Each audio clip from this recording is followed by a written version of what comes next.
The dirty secrets behind wind power. Wind turbines will devastate a community. All the arguments for the Green Energy Act turned out to be phony. The largest scam we have ever heard. How a liberal green dream turned into a nightmare. We tried so hard to stop what happened to us. What on earth is happening? My God, what are you people thinking? The hidden victims. We wanted to protect our families. It's like ripping my heart out. The mysterious health problems. Severe migraines, severe depression. I had heart attacks. Lives turned upside down. How dare they make me leave my home? We have a government that's not protecting their citizens. Their rights stomped on. They took away their planning powers. In the mad dash to ramp up wind power. Why the push and why the rush? The Green Energy Act just allows for areas to be obliterated by turbines. The rise of a rural backlash. This is our fight, this is our community. Against a green-obsessed government. They all sat down with Environmental Defense, David Suzuki Foundation. This is not green. It's ridiculous. The massive cost. They don't run on wind, they run on subsidies. So much money has been spilled here. For a system that doesn't make any sense. It is not profitable, it's not cost-effective. The inside connections. The wind turbine companies are side by side with the Liberal government. We are not going to holus bolus cancel those contracts. Will they turn back? Too much invested to admit the error. Who thought it could happen in Canada? I say fight like hell. Fight like hell. Along the shores of Lake Huron, in small towns and farming communities, roots run deep, and working the land is a labor of love. But for many people here, a fog of misery has set in. I cry every day. I cry every day. My heart is broken beyond belief. Norma Schmidt's home used to be her castle. Well, it was a labor of love. This was a home, a dream home. 13 acres that my husband had bought before we married in 1978. I moved here in 1979. We've moved the staircase from one side of the house totally over to the other side of the house. Over the years, the Schmidts lovingly restored the 150-year-old farmhouse and raised a family here in the community of Underwood, northwest of Toronto. Total new cupboards. Each room was our dream, was our vision for what we wanted it to be. The outside was what we wanted it to be, what we dreamt our grandchildren would love it to be.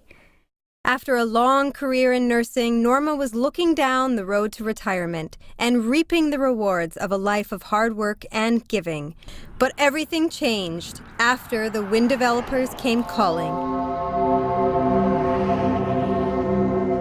We were told that this was good for the environment, it was free, it was good for our community, and we believed the bill of goods that we were sold.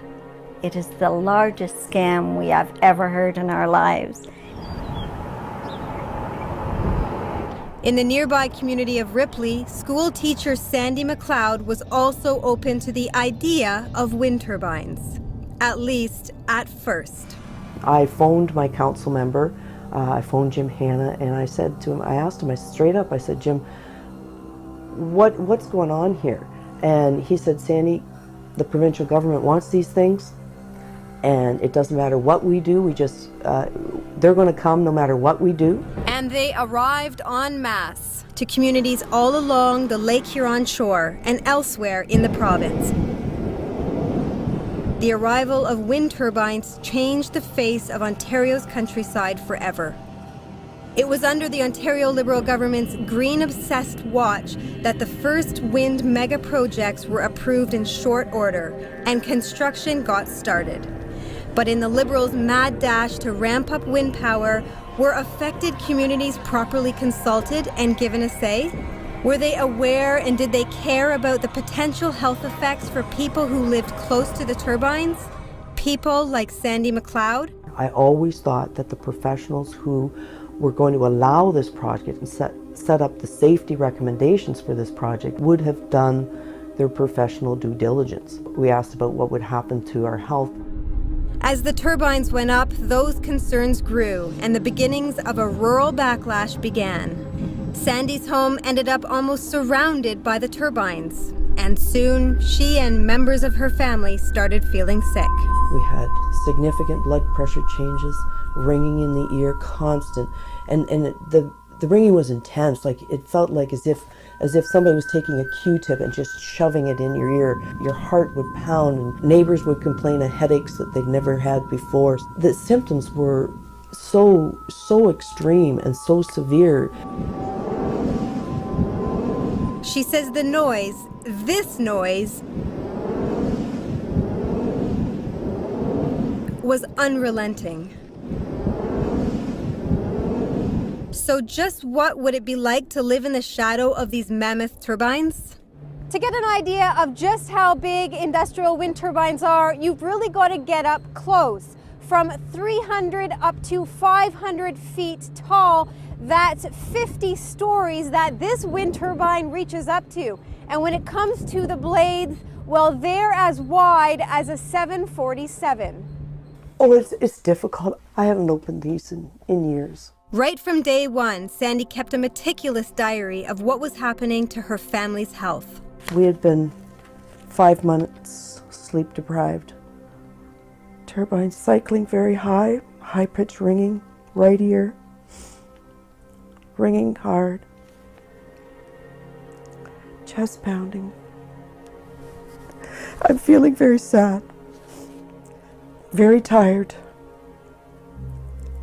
trying to get some sleep, ears ringing. Turbines sound like jets. So that's in May of 2008. We were like mama bears and papa bears. We wanted to protect our families. Some people had lived in that area their entire life. The road we lived on, one of the ladies had lived there her whole life, and she had never experienced this ever. We tried so hard to stop what happened to us. Sandy's friend and neighbor Kim Calling watched helplessly while others whispered. There were 5 families who were very severely affected by the turbines. There were a few people around the area that said it was all in their heads. It was almost like it was those families were alone in a little pack and no one else was helping them. Every day we were like lab animals being tested on. The Ripley Wind Farm project split the community between landowners who signed contracts to take the turbines and neighbors who lived in their shadows. It divided the community. It divided it completely. Yeah. Very sad, especially in a farming community. They're usually close-knit. Everybody helps everyone else. I have letters that I have written directly to the Premier. In her desperation, Sandy tried to contact the Premier of Ontario, Dalton McGuinty. I said that we had been suffering very serious health problems since the turbines began generating. The mysterious health problems only got worse. We begged for sleep. February 22nd of 2009, I had heart attack symptoms. I had to go to the hospital. It was the same for Norma Schmidt in her community about 20 minutes north. 12 wind turbines within close range of her home, including one only 450 meters away. A flicker on her front door, a constant reminder. She got progressively sicker and weaker. Nausea, vomiting. The nausea became so severe, I eventually went down to 98 pounds. Over time, I just couldn't manage. Her suffering, she says, pushed her to the very edge. Severe depression, and ultimately I became suicidal. Things got so bad she was forced to leave her beloved profession. I love nursing. A nurse is what I am. It's the gift God gave me. I had the dream career of teaching nursing students. Dream career. Nursing students are just the best thing on earth. Her health, her life in peril, Norma's doctor advised her to leave her home, the home she loved. Norma's world crumbled. So I begged them to buy me out. And I really thought I could walk away. But I kept coming back. And I kept coming back. And it was like ripping my heart out, my heart and my soul.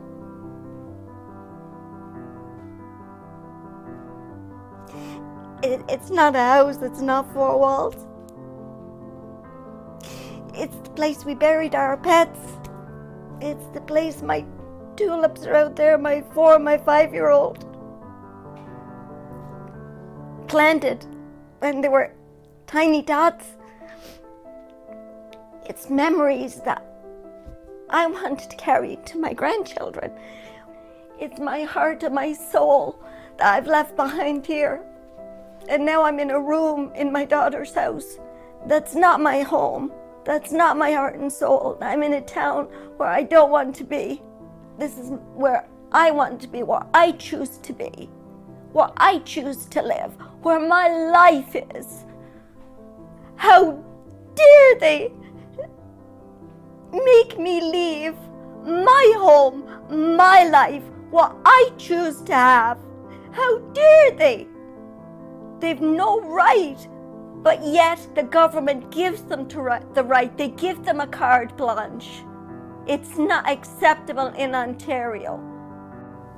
We lost our property.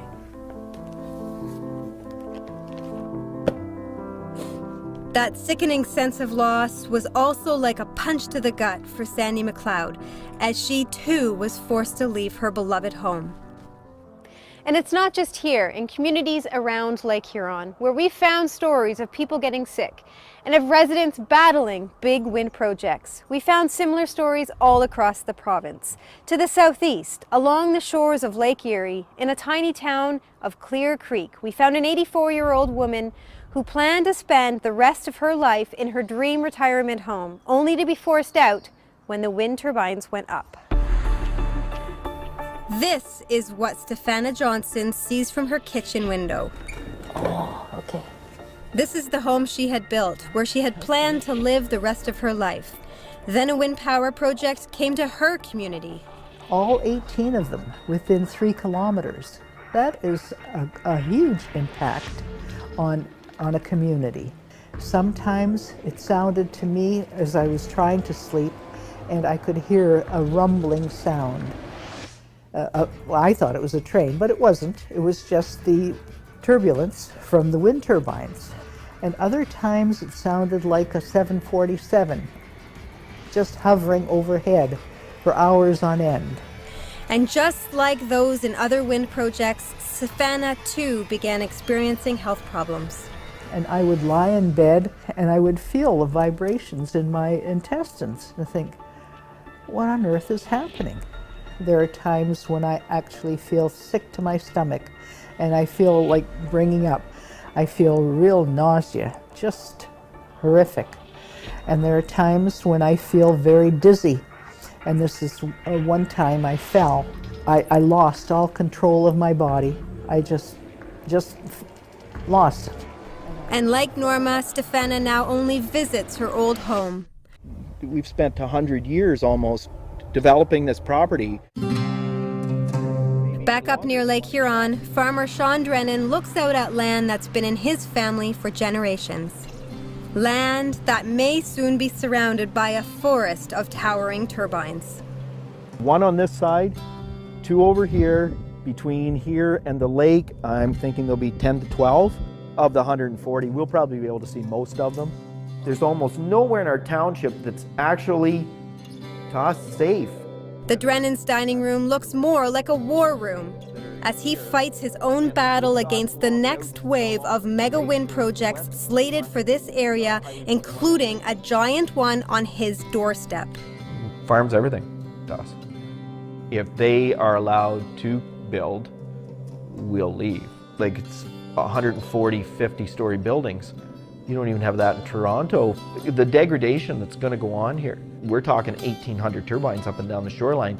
We're probably some of the most productive land in all of Ontario.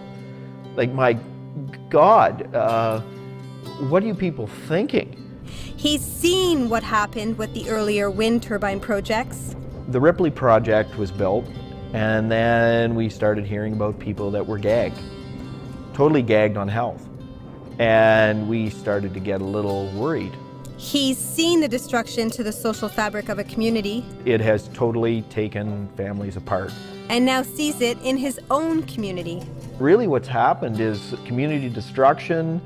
After years of fighting, legal challenges, review tribunals, community meetings, Sean saves his harshest words for the Liberal government and its obsessed wind power push. Ask us if we think it's a good idea.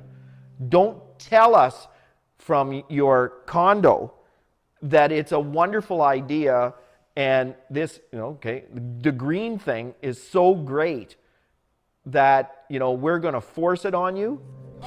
Drennan says the wind energy rush just doesn't make sense. Seeing as we don't need the power, we're not sure why the Ontario Liberal government is rushing towards wind power. It's really hard to be here. It's so hard to be here. Sandy McLeod stops by her old home, and instantly she is taken back to her darkest days. There it goes. Yep. You hear the roar, it goes whoosh, whoosh. That's awful. It should never happen. It should never happen.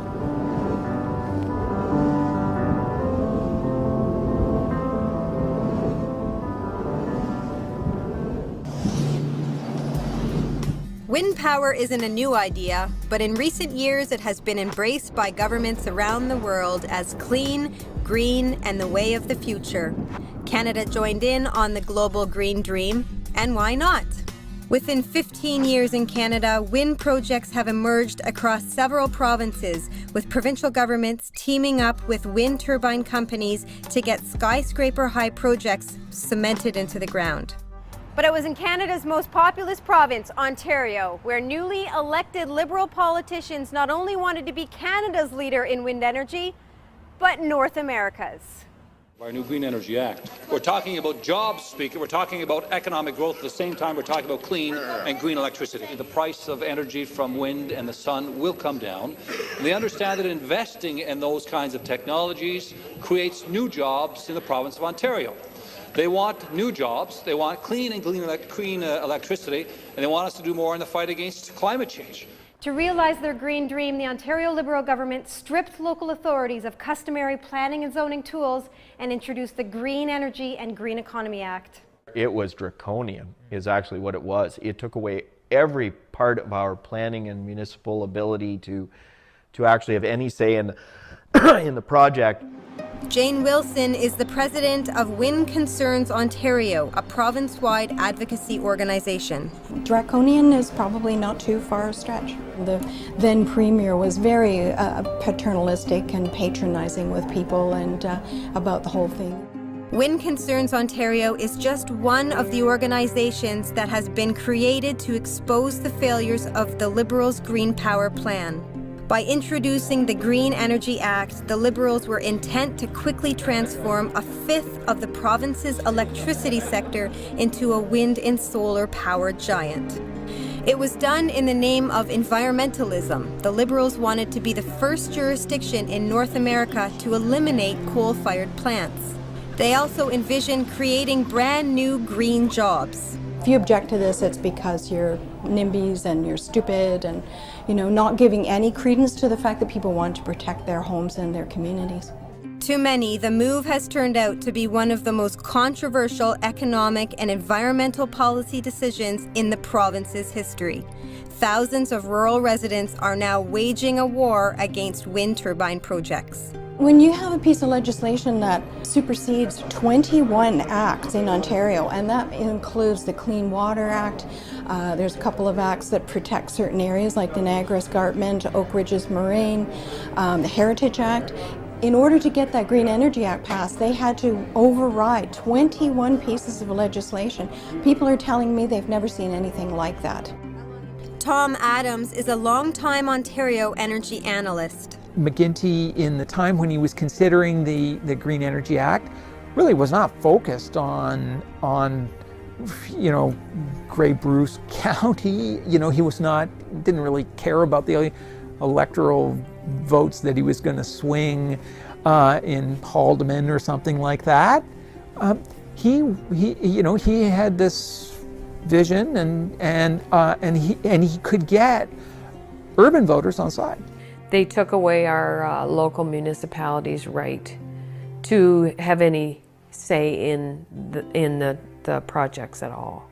If you had a community who didn't want them, they can still walk in and do it. The way that the Green Energy Act has been written, where there is no real recourse with it, and how they've stripped your municipal rights and stripped your own property rights and allowed wind companies to be able to force their rights onto your properties. But in less than 8 years, Ontario's landscape has seen thousands of wind turbines introduced, and that number is growing. Today, electricity prices in Ontario are the highest Ontarians have ever seen, in fact, the highest in North America.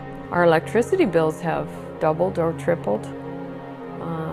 It hasn't helped this community at all.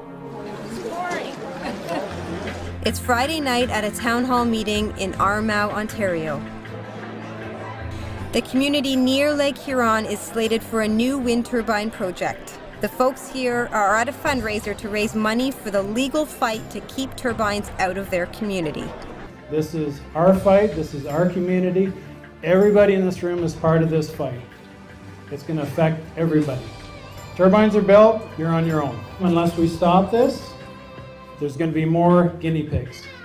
And that's all the government of Ontario sees us as. We are guinea pigs. You don't like it? Move, if you can sell your house. In the crowd, lending support were Sandy McLeod and a few others from the earlier Ripley project, where people had suffered health effects. I think that community is rallying together a lot better than this one did. They seem very well equipped, much better equipped than we were at dealing with it because of the experience of the people here. And they know what they need to be afraid of. It's rare now for communities to meet for potluck dinners just to catch up. Now these dinners are equipped with petitions, pamphlets, signs, and microphones. Thousands of people in Ontario now regularly attend town hall meetings and protests.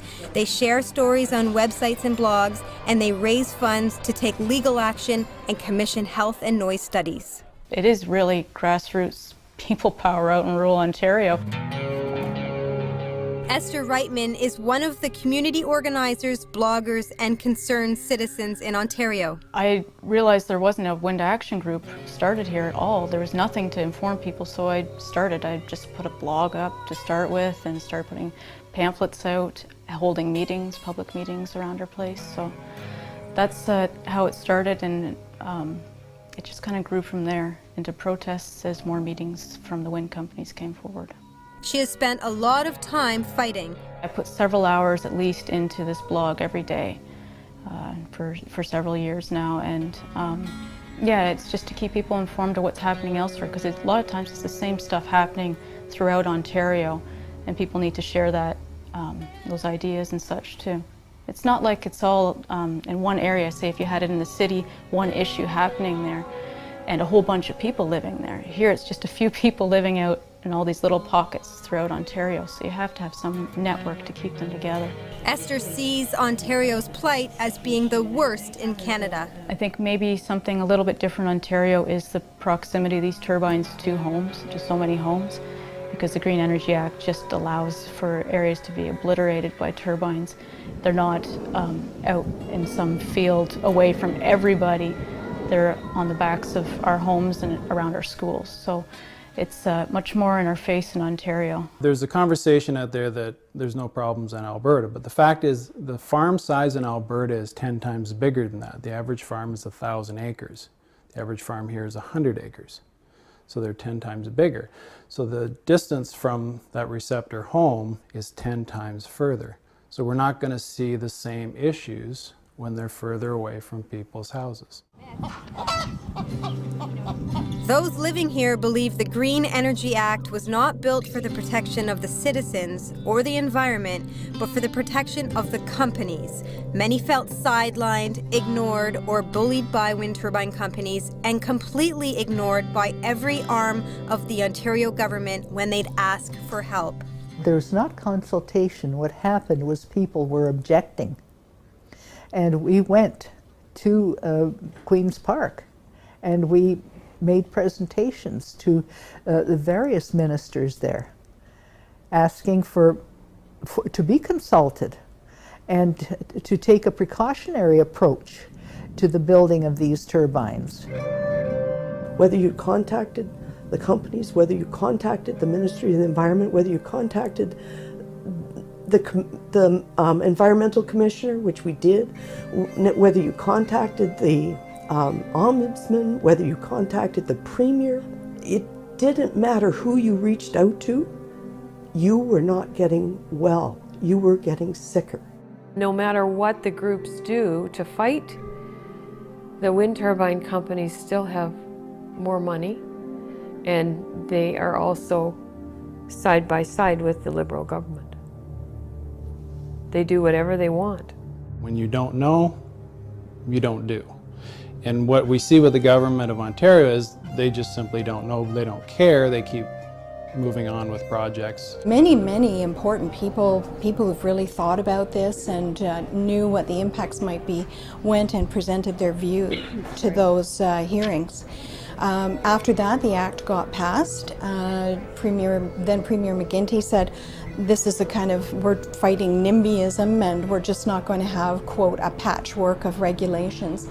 So in essence, he was speaking to the people of Ontario, but also to the municipalities of Ontario when he took away their planning powers for what was going on in their communities. Oh, it feels like we're in a communist country.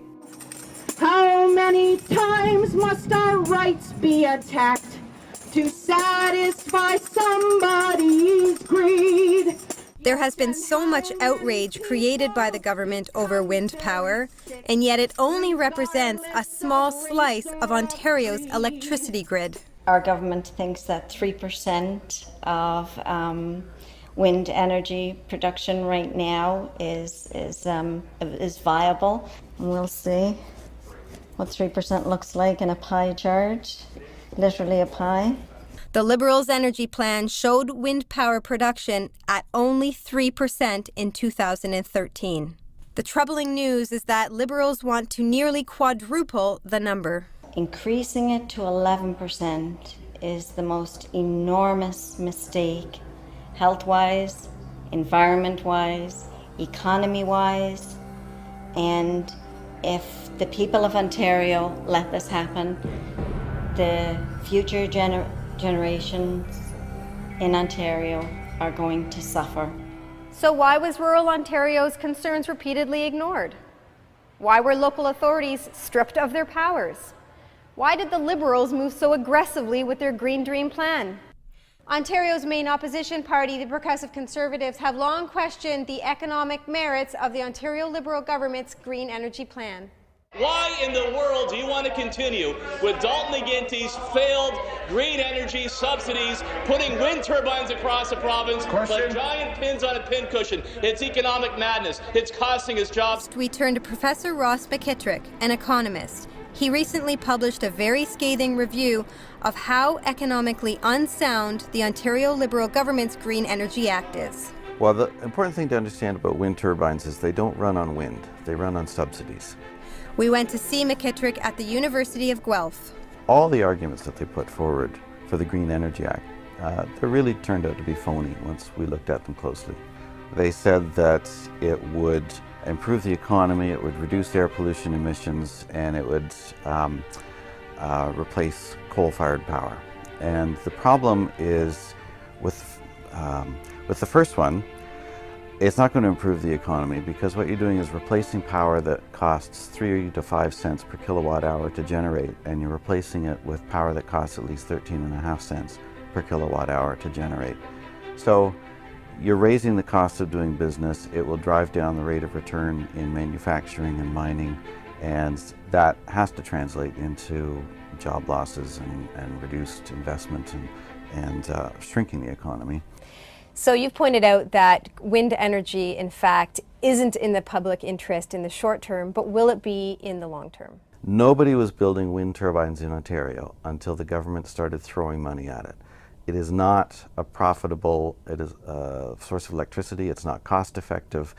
Wind turbines can't compete on the wholesale market without a lot of government support. The system used to fund wind energy in many places around the world is called a feed-in tariff. And that means if you build a bank of wind turbines somewhere and you get the contract that everybody's looking for, you get a guarantee of 20 years being paid 13.5 cents per kilowatt hour for the electricity that's generated, while the wholesale rate in Ontario is typically between 2 and 4 cents per kilowatt hour. The Ontario government piggybacked off what is a European idea of a feed-in tariff policy where the prices are locked in for 20-year contracts. And here's another head-scratcher. The other provision of the contracts is that the system has to buy the power from you whenever you produce it. So the standard power plants, nuclear plants and hydro plants and so forth, there's no guarantee for them the system will buy their power. They have to compete on the wholesale market. They have to price their product, in this case electricity, so that the system operator will buy it. With wind turbines, if the blades are running, the system operator has to buy it. Now they have adjusted that slightly in the last year because of this problem of the system operator basically being forced to buy tons and tons of power when it doesn't need it, buy it at 13.5 cents per kilowatt hour, sell it on the export market at 1 or 2 cents per kilowatt hour. It was costing hundreds of millions of dollars a year for the system operator to do that. So the province now allows the system operator to reject some of the power that the wind turbines produce, and instead the province will pay the wind turbine owners a benefit for what they call deemed production. So it's really just transferred that same cost onto the taxpayers now. The bottom line is pretty good for the wind energy sector. They get a 20-year contract to sell wind power at far above market rates, and it doesn't matter that they're generating power at times when the province absolutely doesn't need it and we can't use it, and we just have to try to find some neighboring jurisdiction to buy it from us. And across the lake there is Michigan, one of Ontario's neighbors, and where Ontario sends much of its excess power at a very discounted rate to the people of Ontario. It's a dilemma, I guess, that no one in rural Ontario has really figured out why the push and why the rush. It doesn't make sense to any of us. If we were in an electrical shortage, possibly, we're not. When the wind turbines blow, we dump steam at the nuclear plants, lessening their years that they'll run, and they dump water over Niagara Falls. That's the greenest you can get. You can't get anything greener than Niagara Falls. We don't really understand that. It was estimated that last year, Ontario lost over $1 billion for selling excess power to neighboring jurisdictions. So how much is this going to cost Ontarians altogether? It's costing altogether for the province between $4 and $5 billion to cope with the cost of the Green Energy Act so far. And we've only got about 1/10 of the power that we need to meet their goals. If they actually fulfill this commitment, it'll end up being about 70 times the cost of the retrofit and the other processes they could have followed coming out of that 2005 cost-benefit analysis to get the equivalent environmental benefits. Some report the Green Energy Act as costing even more, up to $8 billion. And yet, despite all the red flags, McKittrick says his study was completely ignored by the Ontario Liberal government. In 2011, Ontario's Auditor General took a swipe at the Liberals for never having completed a cost-benefit assessment before implementing the Green Energy Act.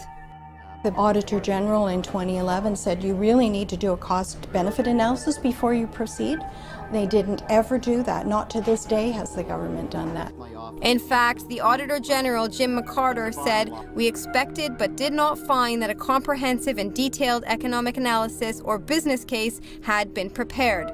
In signing billions of dollars of contracts, McCarter said their high cost will add significantly to ratepayers' electricity bills in the future.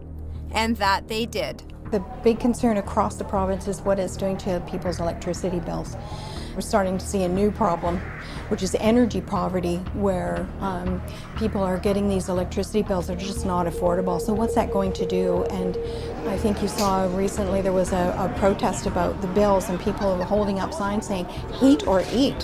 Hey, lying Liberals have to go! We used to have a few large power plants in Ontario, and we had a grid that was optimized to source the electricity from a few large central locations.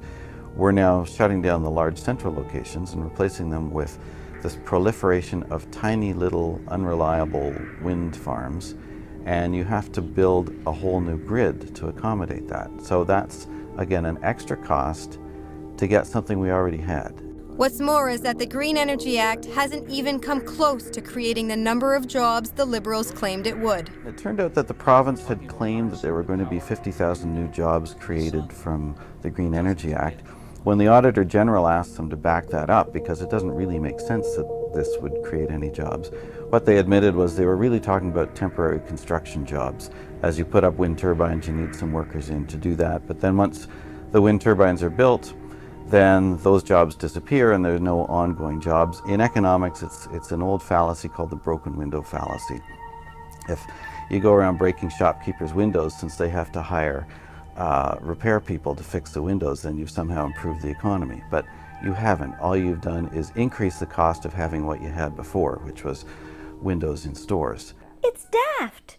We are paying to give away excess electricity.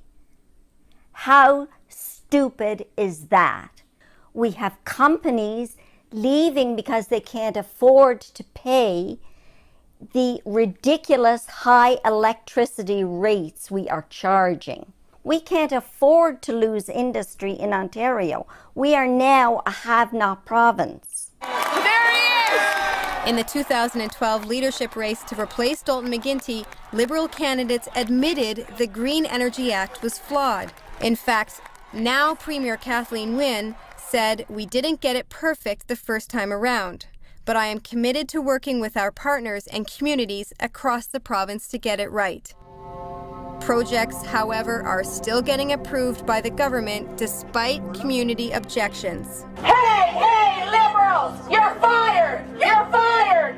Norma Schmidt confronted Premier Wynne at an anti-wind turbine protest. My life has been made a living hell. So Martina's I've gonna had be to talking leave with my you. home for over a year now. Why aren't you listening? We also confronted the Premier. The government approved a 92 wind turbine project for the community of Grand Bend and overrode the community's wishes to do so. And it's really fired up and angered the community, including the local mayor who declared the community an unwilling host to wind turbines.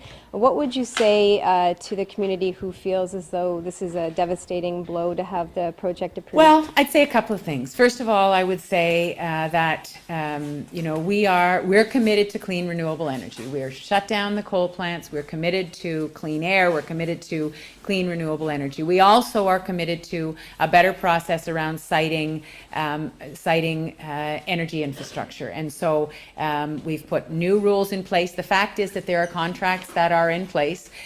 We are not going to holus bolus cancel those contracts because that would not be responsible. However, many Ontarians think that canceling contracts is the responsible thing to do. And I'm afraid that Kathleen Wynne is just going along with everything Samsung deals and everything that has raised our electricity bills. She can't seem to be able to stop it. And I'm hoping that some government will in the near future, but if we keep the Liberal government, we won't be able to stop anything. In fact, more than 80 mayors have now declared their communities unwilling hosts to new turbine projects. You have municipalities officially passing resolutions and doing other things, and also people in the community saying, you know, this isn't right. We should have a right to say what's going on. Residents have also voiced major concern over plummeting property values due to the close proximity to wind turbines. Your property value loss could be 10 to 48%, if not 100%, as some of the homes are not selling at all. So you ripple that through Ontario and just look at, well, it's 100,000 here, and you know, how many homes does that mean? That's millions upon millions of dollars of lost property value and lost equity for those families. If the new shift to green power is so inefficient, why hasn't anyone working in the system spoken out? There are a couple of reasons. The Power Workers Union has spent money on advertisements. They did try to fight against the closing of Lambton and Nanticoke. They understood that this was a bad deal for the workers in the province, and they did what they could. But it's hard to be up against a government that's pushing so much propaganda on coal. There were people, certainly in the power generating sector, who understood that the government's numbers weren't correct and didn't add up. But they were effectively muzzled. McKittrick speaks to people all the time about the changes in the system. I do find people working in the power sector, they know that this is a crazy system. These wind farms are displacing hydroelectricity, which is just a waste on every level, because we have the hydroelectric facilities. They don't generate any air pollution emissions. They give us reliable, predictable baseload power. And now we run wind turbines and let those hydro facilities sit idle. And so people who work in the sector, they can see what's going on, and they know that this is a waste. But for understandable reasons, they're not about to make a big noise about it, because they could lose their jobs if they do. It's flawed and it's costing us, but so many people are now used to turning a blind eye and wearing rose-colored glasses. It was considered professionally embarrassing. It just seemed like such an outrageous thing that you would build all these expensive power plants and not utilize their capability to supply energy. Now we do this all the time, you know, and our electricity system is, to the people that run it, has become a joke. But they daren't raise a finger to oppose. So what is the connection between these and these? Blood pressure high, headache, heart pounding, nausea, vomiting, severe migraines. Sick to my stomach. Heart palpitations, inability to sleep. These cluster of symptoms affecting some people who live close to towers is widely known as wind turbine syndrome, and the list of symptoms includes many that the people we spoke to said they had suffered from. About a third of people exposed will report adverse health effects. Dr. Robert McMurtry is considered a leading expert in Canada on the health effects of wind turbines. The former Senior Health Canada official and University Dean of Medicine says of all the symptoms, sleep disturbance can be the most debilitating. When chronic sleep disturbance and disruption is a risk, it's a risk for serious adverse health effects, including heart disease in particular, but also such things in the long term as cancer. So I'm saying it's a risk.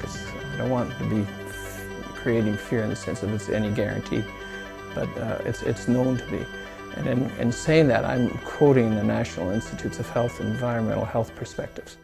For many victims who say the wind turbines are making them sick, it's not just the maddening sound that keeps them on edge and keeps them up at night, it's also what you can't hear, and experts agree. There are other types of noise emitted by turbines, such as low frequency infrasound. Another doctor, Carmen Crow, has done years of research on wind turbine syndrome. She says while the audible noise emitted by wind turbines is a factor, it's the inaudible or low frequency sound that humans can't hear, the infrasound, that takes the biggest toll on people's health, along with the pressure vibrations given off by the massive spinning blades. They're like huge fans, and research going back many decades showed that that impulsive noise is very disturbing to people. We've got blades crossing in front of a tower, and there's a pulse, like an infrasound pulse, and a swooshing sound, which is traumatic to listen to all the time. It just goes intervals, whoof, whoof, that type of noise. And then we've got an audible noise that also can be disturbing, especially at night when it's very, very quiet. For decades, there's been research on low-frequency noise and infrasound in animal species. Those emissions have shown some tissue changes in the brain, the lungs, the heart, and the bowel. You can't hear the infrasound, but your body can feel it. I've had a lot of low-frequency testing here that proves the cyclical nature of the low frequency, the wind turbines here, and the low frequency in my home. Experts say these forces, the air pressure changes, noise, vibration, even the flickering blades, distort sensory signals in the body and, in effect, throw things off. This, over an extended period of exposure, can trigger physical and psychological symptoms. They're going around and around, and as it comes around, it pushes a pulse of air pressure out at you. It's kind of the same way with the infrasonic sound and the pressure that's created by the wind turbine. Not everybody will be affected by it, but there will be a significant number of people that will be. Norma Schmidt recalls the paralyzing effect. You're not able to do anything. You're not able to cook. You're not able to clean. You're not able to live. You're not able to work. You're not able to live your normal life. You're not able to sleep. That's torture. Movement of the blades can give shadow flicker. Another health concern is shadow flicker, the spinning shadows given off by the massive blades affecting people in homes and on highways. Sometimes you can see that in driving through leaves or something. It's very disturbing, and it does get in the house. And children, such as autistic, they're very vulnerable because they'll watch the moving blade and almost enter into a mesmerizing state. And there's a school around Listowel that has a significant number of autistic children, and they're just going to build the turbines around the school, which, I mean, just horrifies the people that are sending their children there. With these people falling sick in recent years, what about research into wind turbine syndrome here in Canada? Surely, regulations in Ontario for wind turbines were based on comprehensive studies, definitive research to establish what's a safe setback for people's homes from the turbines, right? You'd think. There's not a lot of field research to draw upon in providing advice to Canadians about potential health effects. Our journey for answers takes us inside an audio testing chamber in Ottawa, where Health Canada is almost 2 years into a $2 million major study on the adverse health effects of wind turbines. We're starting to look at all the results. So that's a massive undertaking with many people involved. The physical measures and the questionnaire that's all been collected. The infrasound measurements that we did at one location for an entire year, that's completed, and the results of that are being analyzed. Dr. David Michaud says the study is far-ranging. To look at the concerns that we've been hearing from Canadians, that there are health effects associated with exposure to wind turbine sound. How exactly are you measuring the sound at each home where wind turbines are located? We did measurements in approximately 14 different homes. So we have sound power measurements around all the different models of turbines in our study. And then we have the sound measurements, like I said, at the 14 representative homes in our study.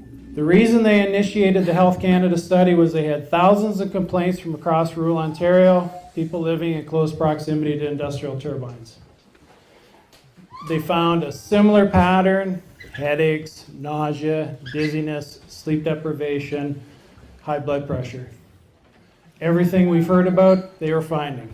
But experts on adverse health effects of wind turbines we spoke to say the Health Canada study may not go far enough. I've heard them say that they won't be able to establish causation nor have conclusive results. And honestly, having a position in the past in Health Canada, it left me astonished that that's the product after 2 years and $2 million of research. Having a study come out saying that we need more research is really going to draw this out longer, because more turbines are being placed in Ontario and more approvals are coming through, and we're seeing more people are going to be exposed. Which brings us to wind turbine regulations in Ontario. Eventually, the province established the minimum distance that a turbine can be built from someone's home at 550 meters. For earlier projects, it was even closer. So how did the Ontario Liberal government come up with that setback figure of 550 meters? And they're convinced that 550 meters is an adequate setback based on, there's no supportive research. The fact is the government has no health study to back up their claims that 550 as a setback works. Instead of saying the health and safety of the community should come first, what should the setback be? They've said, what's the setback, and we'll ignore everything else. All the evidence points to a zone of health-affected homes situated too close to wind turbines. The closer the home, it seems, the worse the health problems are. It's generally within that first kilometer of the turbine where people are really affected. Ontario claims that its setbacks are safe. The setbacks aren't working. We have a problem. Until Health Canada comes up with that proper setback and really understands what's going on, that we should stop doing what we're doing. We have far too many health affected people. They're all saying the same thing, and this is something we're seeing worldwide. Our government here seems to want to ignore that. But worldwide, we're starting to see that pushback from average people that simply are saying, we're not necessarily anti-wind, anti-green, but what you're doing is not working for the health and safety of the people in the community. And so why, we ask, is industry and government not taking into consideration the growing body of evidence about health effects, with new wind projects being announced and in the pipeline? There's been very good evidence of adverse health effects for over 30 years. That's number one. And number two, it's acknowledged by the industry. We have documents dating back 10 years on that. They know about it, but they know what to do to defend it. And they do it very, very well.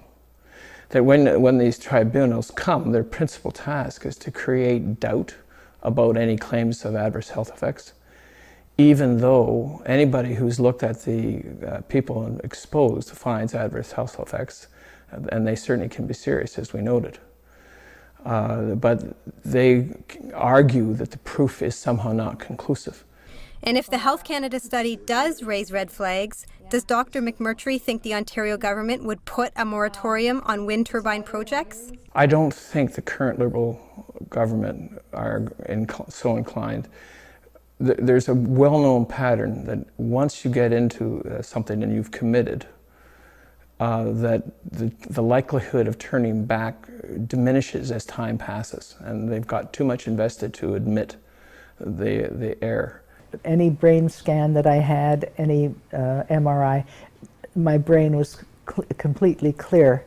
But in 2009, there were some lesions on the brain. In January of 2014, an increase in number, an increase in size of lesions. Stefana Johnson knows at age 84 and in failing health, she won't be around for many more years. But she wants to prove the harmful effects of wind turbines even after she dies. She has offered to donate her brain for research. These lesions are the result of something that's been happening to me since the turbines started generating. At least there might be some value in an autopsy and an examination of my brain. So that's what lies ahead. But I'm prepared for that. We all die.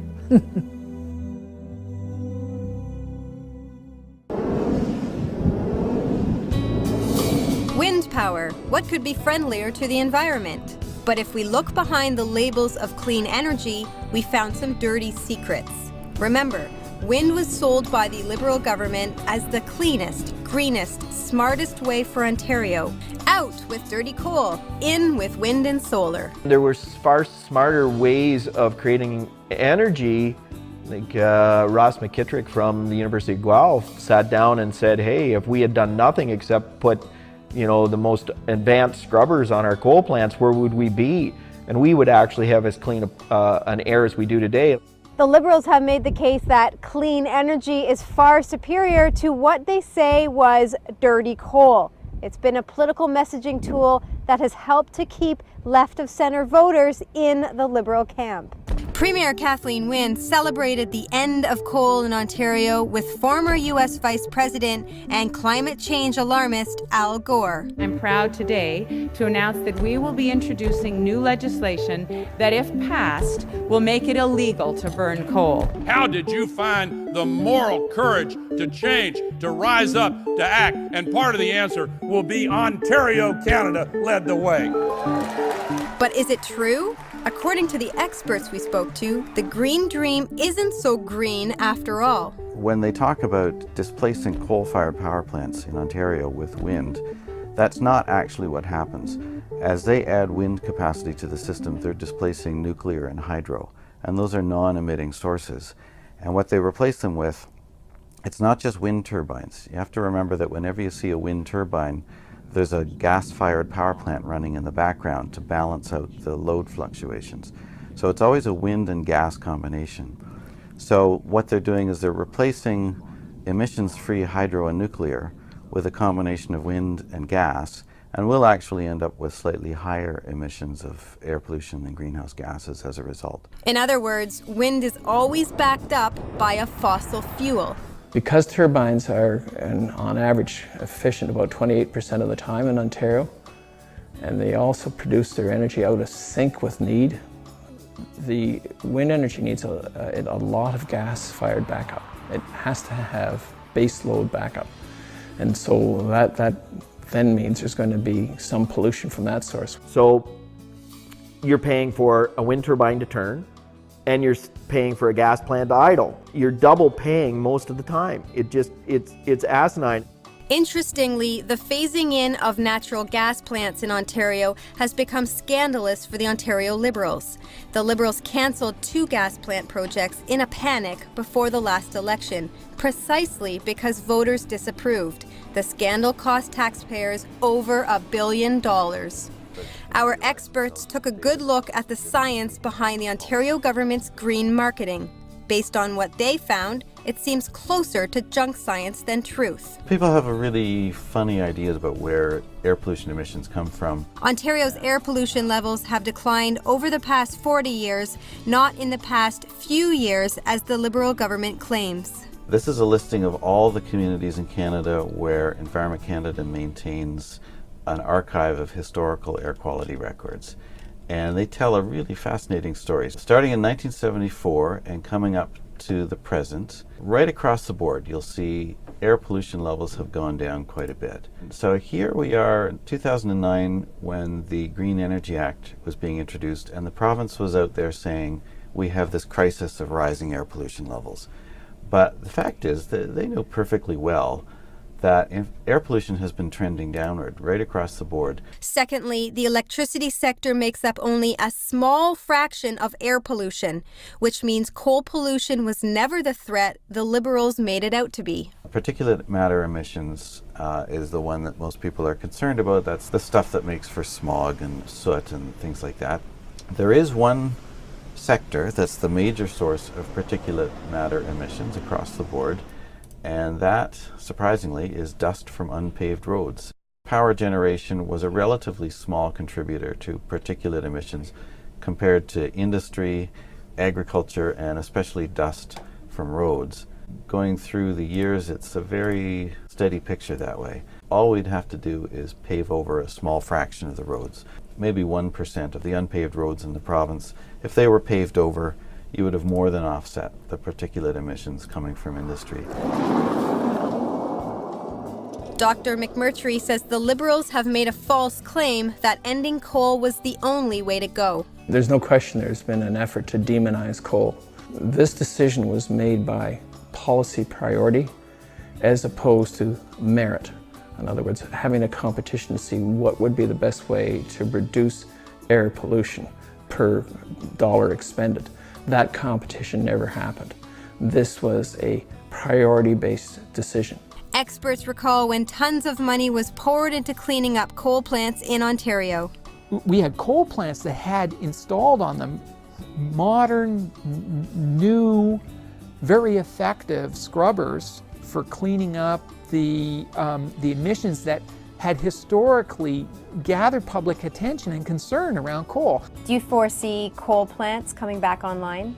I foresee a date, not just when coal power comes back online, but when we build new coal plants. It'll be back. We're going to build coal plants. And what about wind turbines themselves and their effect on local environments? A lot of it isn't pretty. You can talk all you want about wind turbines and global warming and, you know, we don't need the power. Why environmental destruction? I mean, it's not hard for us to drive past it every day. Farmer Sean Drennan says wind turbines are actually damaging the environment. For one, he says they damage the lifeblood of farmers, the soil. One of the first questions we asked the wind company was about earthworms, because that's what makes soils grow. It makes it fertile. And there's 3 different earthworms that you actually have in a soil, and if you lose one of them, you have none of them. Drennan says farmers in nearby Ripley started noticing something strange after that 38 turbine wind project was built. The earthworms were vanishing. You know, farmers are observant. They watch what happens on their properties. They said the seagulls would come so far on one side of the turbine, and then they would start about the same distance on the other side. And at first, they believed it was because the seagulls didn't like the turbines. What the seagulls are there for is to eat the earthworms. When you're plowing, you're turning the soil up and the earthworms come up, and it's food for them. It didn't take them too long to figure out there was nothing there for them, that the earthworms in that particular area around the turbine had left. Left, he says, because they are sensitive to surges of electrical charges and vibrations. Wind turbines do both. They create electrical charge and they create vibration. Earthworms feel vibrations and they flee. All of the work that we have spent over all of the years, in a few years or less, 2 or 3 years, we could be set back to nothing. He says there's a cost to this.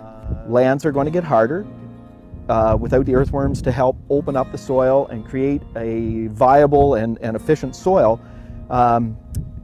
Food production will go down. Many farmers in areas of wind turbines are also concerned about how water tables are affected. Source water protection is an issue. The bases are going 50 feet in the ground, they're going into aquifers.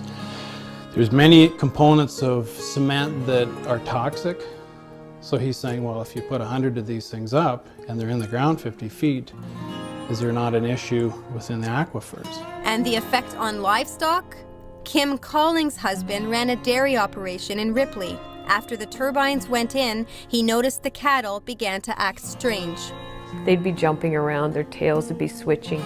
They just weren't comfortable. She thinks it was due to what's called dirty electricity. When excess power has nowhere to go, it leads to surges of high-frequency voltage flowing right into homes, farms, and buildings nearby. If a cow's getting a jolt or a electric shock every time it drinks, it's not going to drink very well. And it's also not going to produce very much milk because it's not drinking. And especially if the turbines were on, if they were running, milk production would drop. Not to mention the impact on bird populations. These towers that were almost 500 feet high were going to be impacting the migrating birds. And we have 2 flyways which come through this area. Before the turbines were put up, we always had spring and fall migrating tundra swans that would be feeding on either cornfields or soybean fields for about 3 weeks. And there were tens of thousands of them. And do you know, after the turbines went up, I haven't seen a single one. It pushes aside any protection of the environment, birds, wildlife. I mean, the wind companies are great at saying, well, we came in and we did all these studies.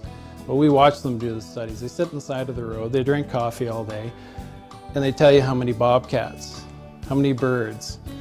you know, how many fish? But they're never in the bush. They're never walking through, looking and seeing. One Ontario community fought against a wind turbine project to protect the habitat of an endangered species of turtle, only to lose the fight in court. The government fought the community in this case.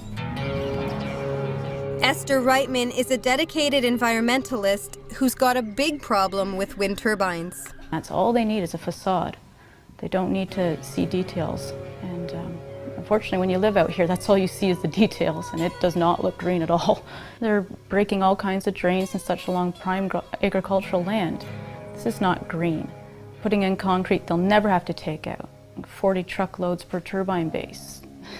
It's ridiculous what's going in here. She thought environmental groups would help in the fight, but did they ignore her? Yeah, this is an issue that most of them don't want to touch. And yeah, a lot of the organizations, they want to be quiet about it. It's too much of a risk for them to speak out on it, which is scary because that leaves us without experts to speak out. They have the knowledge, they know about it, but they won't speak because they're being helped financially by the province or even wind companies. Another climate change alarmist, David Suzuki, recently dismissed environmental concerns associated with wind turbines. We can't shout about the dangers of global warming, he said, and then turn around and shout even louder about the dangers of windmills. If one day I look out from my cabin porch and see a row of windmills spinning in the distance, I won't curse them, I will praise them. The main driver of green energy was, in part, a government with a pledge to voters they'd do their bit for climate change. But another main driver was a very well-organized industry, often foreign players with polished sales pitches, as well as those at home with close ties to the Liberals. The president of the Ontario Liberal Party, Mr. Crawley, was at the same time CEO of one of Canada's largest wind power developers. At one point, I recall there was a list of projects that were up for approval, and his company was in the top 10 with 4 or 5 projects. So it's, you know, if that happened with anything else, you would be certainly scratching your head and saying, there's something funny here. Mike Crawley is a big political operative for the Liberal Party, including having served as president. It's about much, much more. He's a former president of wind energy company AIM PowerGen and now president for the Canadian division of another wind energy company, GDF Suez. In 2004, the Liberal government awarded Crawley with several lucrative wind power contracts. One was worth $475 million. Former opposition leader Bob Runciman said to the Liberals, "Your Liberal friends are now cashing in on a decision you made to the tune of a big red ribbon-wrapped $475 million. How do you justify this extraordinary cost to a senior Liberal for a relatively small amount of power?" The decision, of course, was to open the doors to subsidized wind power in Ontario. But that's not the whole story. I want to also tell you about a unique man who perpetrated all of this stress on our communities, and that was Mike Crawley. It was the way in which Crawley's company introduced wind turbines into communities that people are still bruised about today. My first introduction to Mike Crawley and AIM PowerGen was in December of 2004. Their company was doing a display of where the turbines were supposed to be going, and I guess they were fulfilling their version of connecting with the community, just simply telling us what they were going to do. Did you meet with Mike Crawley personally?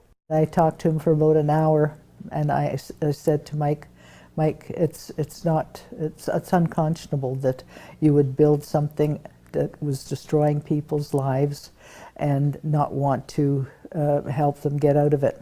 All I'm asking for is the money that I put into the house. I'm not asking for any, damages, nothing. Just what I put into the house so that I can move on and try to live the rest of my life the way I'd hoped I might. And what did he say? He said he'd go back and speak to his colleagues in Toronto, and I never heard from him since. Here's somebody from just the background that I've looked at was with the Liberal parties, was with the campaign financing from what I understand, who turns around and gets some of the original projects. And then that person becomes the president of the federal Liberal. So as just anybody who looks at that, you're questioning those connections. The Liberal green energy giant Mike Crawley also served on the government's Electricity and Conservation and Supply Task Force, which reported into the Ontario Energy Minister. He chaired a government renewable working group, and he co-chaired a renewable energy task team. And he has continued to have unfettered access to senior government officials, including several times between 2006 and 2013, such as attending a lunch organized by the president of the Ontario Power Authority, Colin Anderson, at Toronto's Hilton Hotel. When you're just creating rules and laws and to benefit your own party or your own friends, I mean, how does anything like that ever get past the light of day? But I guess that's the way politics works today. It's just you grease my hand. As long as I stay in business here, as long as I stay in power long enough, we can make all this happen, and then you can just take the taxpayers' money and run off to the Cayman Islands with it and have a really jolly good old time. We asked Mike Crawley for an interview, and in an email response, he said, "I am not available for an interview. I want to state very clearly that we are among several companies that have earned the opportunity to invest in renewable power projects in Ontario. All procurement processes have been open, fair, and transparent. There is absolutely no basis, in fact, to suggest otherwise. Sincerely, Mike Crawley." Premier Dalton McGuinty also dismissed criticism, stating that the bidding process was open, fair, and independent. The green energy movement in Ontario didn't happen overnight, but pretty close. I think in this period, like 2006-07, some of the wind power industry started to come to Ontario. They were bidding in these auctions. You know, they were hiring lobbyists, they were hiring lawyers, they were starting to kind of get active at Queen's Park. The lobbyists, the consultants, they can smell opportunity. Ontario started to become a magnet for green energy environmental groups. They got sitting down together. They had support from inside government. The government's own advisors sat on these committees, and it was really a, I can scratch your back, you scratch mine environment. The Liberals certainly didn't go it alone in how they wrote the Green Energy Act. They all sat down with Environmental Defense, David Suzuki Foundation, Ontario Clean Air Alliance, the Ontario Federation of Agriculture, and they all worked up the language that they wanted in the legislation and built a campaign around it. It's not enough. Like, this was very American style politics, where you got the complete package. You got the PR side, you got the legislation drafting, you got the program to re-educate the public service, to get the public servants all on board, and you get a momentum going. You get the Toronto Star, editorial page cranking out a regular drumbeat, coal bad, wind good. Fast forward to today, and the number of people tied to the green energy industry has mushroomed.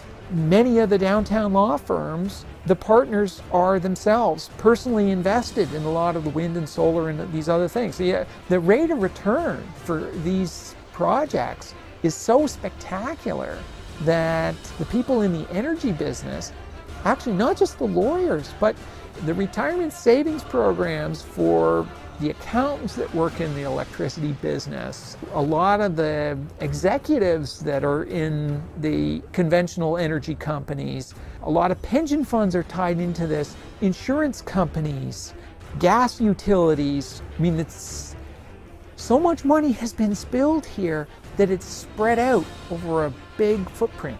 The number of public servants in Ontario earning more than $100,000 has tripled, including in Ontario's energy sector. In fact, there are now 12,300 people in the energy sector in this category. In 2013, Ontario Power Generation had nearly 8,000 employees on the Princess payroll. Hydro One had 3,700. The Independent Electricity System Operator had 326. The Ontario Energy Board had 102. 12.8% of all government employees earning over $100,000 work in the energy sector. These are people that are paid well, they've got great pension plans, they wear the golden handcuffs, and they're not the ones that will save us from our own mistakes. The electricity industry professionals will see the wasted generation. They see that the wind farms are generating just when the customers don't need the power. They see the grid reliability problems. And their response is, so long as we have a blank check to keep the lights on, it's all good. Employees in private sector generators are also collecting paychecks off ratepayer subsidies. Does it seem so wrong then that they return the favor by contributing to the Ontario Liberal Party war chest? Dufferin Wind Power contributed more than $14,000 to the Ontario Liberal Party in 2011 and 2012. Dufferin was recently awarded a 20-year contract to build 49 turbines in southern Ontario. Other wind energy companies to contribute to the Ontario Liberal Party include Invenergy, NextEra, the Niagara Region Wind Corporation, and Pattern Energy.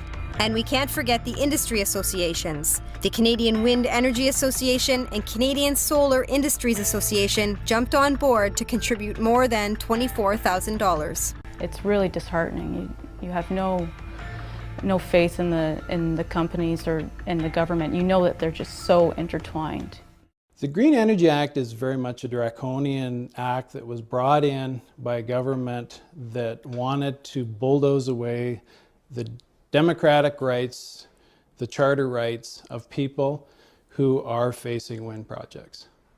Does the Green Energy Act violate the Charter of Rights and Freedoms?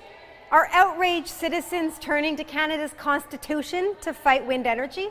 These things are imposed on people and they are getting no choice. And so that begs the question of whether it's charter compliant, whether it complies with constitutional principles to put these people through these things without being assured of a certain level of safety. Several families have hired constitutional lawyer Julian Faulkner to take the challenge on. The citizens have the right to appeal that order. The process they've created is so imbalanced and so weighted in favor of the wind turbine companies, it's as if they wrote the legislation. It's embarrassing, frankly. Kevin McGee's family is just one of many who have lost an appeal at the province's environmental review tribunals. We're not surprised by the decision that the ERT ruling that the appeal was dismissed. No appeal of an ERT has ever worked. Faulkner addressed this town hall where 600 angry people gathered. The biggest question I have is at what point in time are they going to give their heads a shake and say this is not what we do to members of the public. This is not how we honorably discharge our fiduciary, political, moral obligation to the public. Using our money. That's right. They don't care. McGee and others are now taking their case to the next level, Ontario Divisional Court. Our appeal and our win in divisional would be a precedent for all of Ontario. If Health Canada is spending millions studying something, doesn't that mean they don't know the answer? And if they don't know the answer, why are these things being built around your homes? There have been more than 20 appeals in Ontario to kill projects, but with no success. A citizen must prove that the turbines will harm them. That's interesting, that's the standard they have to meet to basically successfully appeal these orders, that they have to prove that wind turbines will hurt them. In circumstances where the government is studying that very question, so the government doesn't know the answer. If the citizen can't prove with certainty that the wind turbines will hurt them, in other words, if it's only a risk, a serious risk, then the turbines get built. These communities are spending so much of their own money. We are constantly fundraising from grassroots levels. We are not getting our money from the oil companies or the nuclear or anything else that's implied by the wind companies. It's very much people, you know, dipping into their RSPs and their savings to fight for their security person, their safety, and their property values. I would like to make a donation of $2,000 to assist with the legal challenges ahead. How much are people spending to fight this? Hundreds of thousands of dollars, no doubt. I wouldn't say that this is the only example by any means of people having to expend large legal fees in order to fight government and to fight large companies, but it's a classic example. And it's not a drop in the bucket for taxpayers either. That's very true, because the Ministry of the Environment has its own lawyers, and then there's the staff in the Ministry of the Environment, the tribunal staff, yes. Sometimes there's a panel of three, but sometimes it's only one lawyer, but then they've got all their travel expenses and that type of thing too. What greets the citizen when they come to the hearing room door is the invariable Bay Street firm. Every single one of these wind turbine companies has Bay Street firms working for them. Very interesting. It really sends the message of how much money they are making off this thing. I don't have the education to fight this on a legal level at all.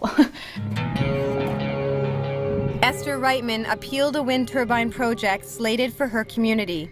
At the same time, she was hit with a slap suit by a wind turbine company. Esther protested the company's move to cut down an active eagle's nest from a tree to make way for wind turbines. We are rural people out here, farmers and such, and we have to be experts on everything, and we can't. I mean, we're supposed to be working at our nursery. We're supposed to, last year when I had to fight the tribunal hearing, plus the NextEra lawsuit, I couldn't hardly work at all at the nursery. And that's pretty devastating.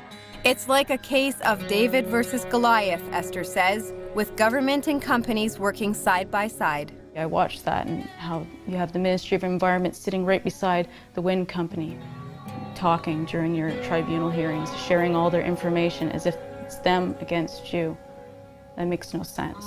Government should be separate from that. Wind Concerns Ontario has been noticing and documenting questionable practices by the government and wind companies. Some people who qualified as an expert witness at one didn't at another, even though they're speaking on the same issues.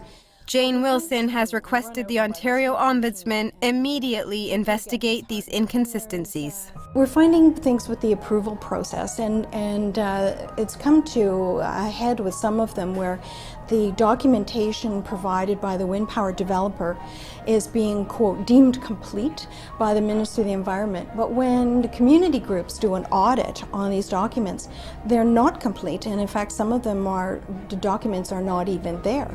They're promised, perhaps, but in some cases some things they're not quite right. The consultants didn't actually go and visit sites.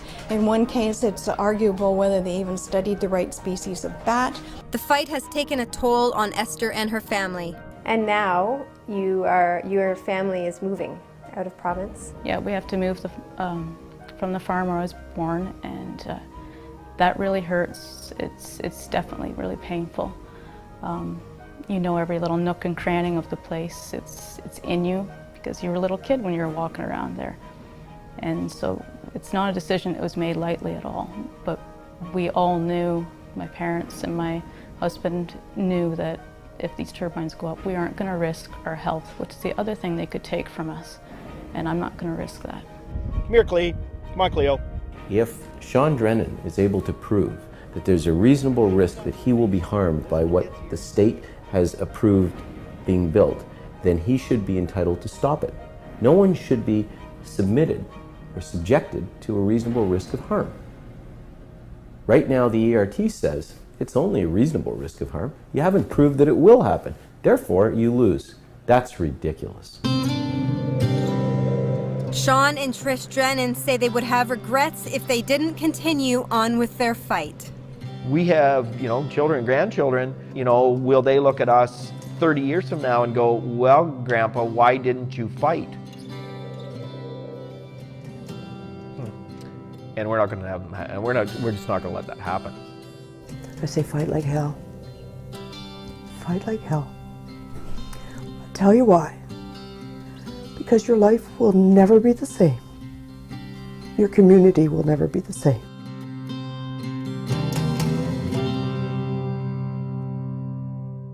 Resistance to wind turbines has plunged Ontario into becoming like ground zero for a global anti-wind turbine movement.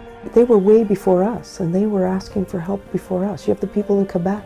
You have the people in BC. You have the people in Ontario. You have the people who are in Spain. You have the people who are in England. You have the people who are in Australia. Same companies, same complaints.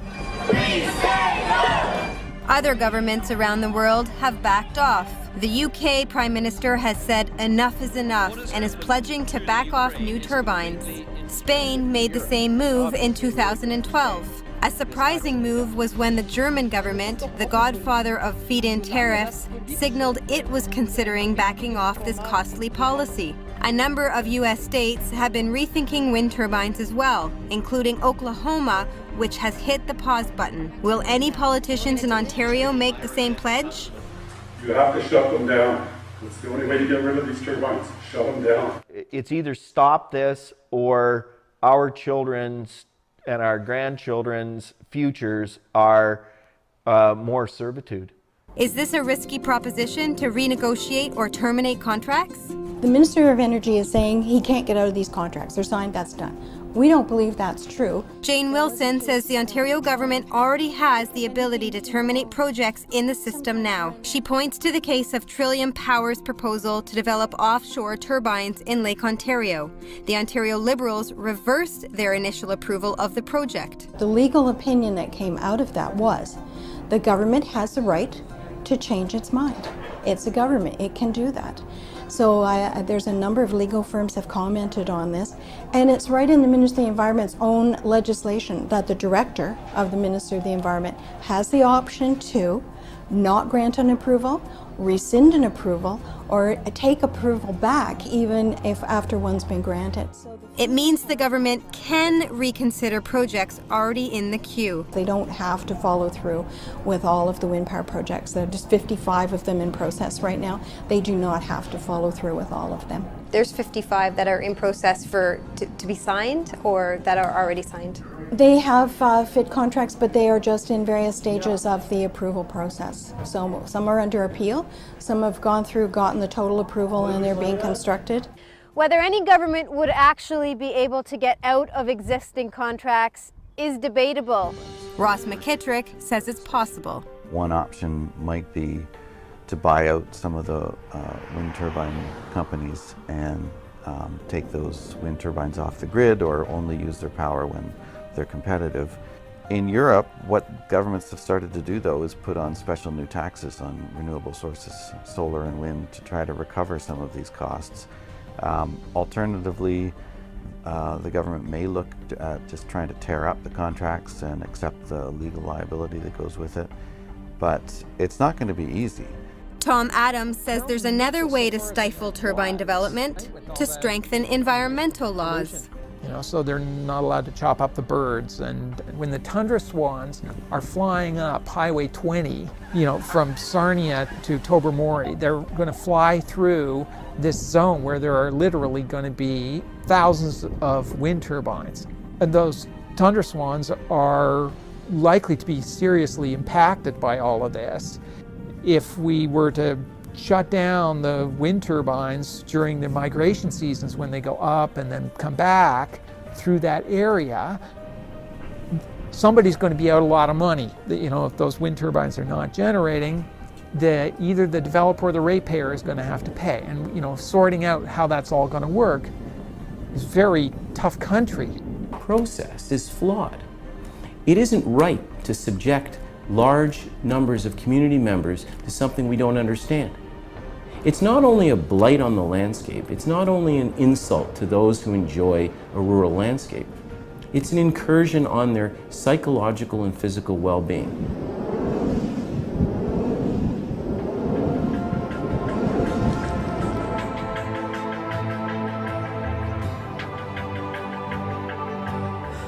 Everybody counts. Everybody counts.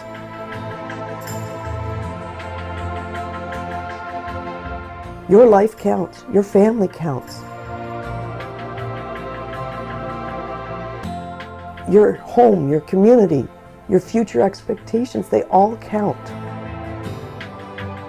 What happened to us, it's not right, it's not just, and it shouldn't be happening to anybody else. There's certain things they can't take. They can't take your choices, your decisions of what you're going to do. They can't take your happiness. All people are looking for is their happiness. However, the green scam introduced right here at Queen's Park has been more than a failure, it's been a nightmare. Ontarians were sold on green energy, lower electricity bills, green jobs, and cleaner air. However, prime farmland has been destroyed. Property values are tanking. Migratory birds are being killed. Local governments were stripped of their powers. Concerned citizens have been mobilizing. They're fighting tooth and nail. The Green Energy Act has cost Ontarians billions of dollars. It is unaffordable. Wind power is variable, it's intermittent, it's unreliable, and it's backed up by a fossil fuel. Skyscraper-sized wind turbines are a menace on people's health. Is it time to say stop? Is it time to fix what's gone terribly wrong? Is it time to turn wind down?